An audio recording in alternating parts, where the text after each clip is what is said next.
ലഹരിക്കും അക്രമത്തിനുമെതിരെ 24 chief editor R Sreekandan Nair നടത്തുന്ന SKN40 Kerala യാത്ര അക്ഷരനഗരിയായ കോട്ടയത്ത് പര്യടനം തുടരുന്നു. വൈക്കത്ത് നിന്ന് ആരംഭിച്ച യാത്ര വൈകിട്ട് ചങ്ങനാശ്ശേരിയിലാണ് അവസാനിക്കുക. ഇന്നും നാളെയുമാണ് കോട്ടയം ജില്ലയിലെ പര്യടനം.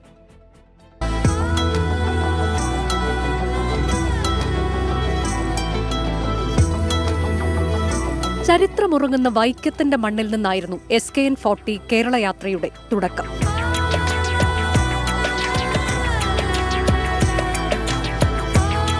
വൈക്കം ബോട്ട് ജെട്ടിയിൽ നഗരസഭാ ചെയർപേഴ്സൺ പ്രീത ജയൻ, വിവിധ സ്കൂൾ വിദ്യാർത്ഥികൾ, നാട്ടുകാർ തുടങ്ങി വൻ ജനാവലി യാത്രയുടെ ഭാഗമായി. വാർഡ് തലത്തിൽ ബോധവൽക്കരണം ആദ്യം മാതാപിതാക്കൾക്കുൾപ്പെടെ നമ്മൾ ബോധവൽക്കരണ ക്ലാസുകൾ നടത്തുന്നുണ്ട്. അതുകൊണ്ട് സ്കൂളുകളിൽ ശക്തമായിട്ട് ഇടപെടുന്നുണ്ട് എല്ലാ കാര്യത്തിനും. സ്കൂളുകളിൽ ടീച്ചേഴ്സിനോടും അതുപോലെ സ്കൂളുകളോടും ചേർന്ന് മുനിസിപ്പാലിറ്റിയും കൂടെ ചേർന്ന് ക്ലാസുകളും മറ്റും വെക്കുന്നുണ്ട്.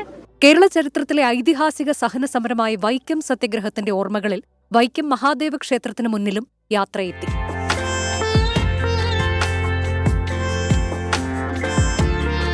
വൈക്കം ചീപ്പുങ്കലിലും വലിയ മടയിലും ഹൗസ് ബോട്ടിലൂടെ പര്യടനം.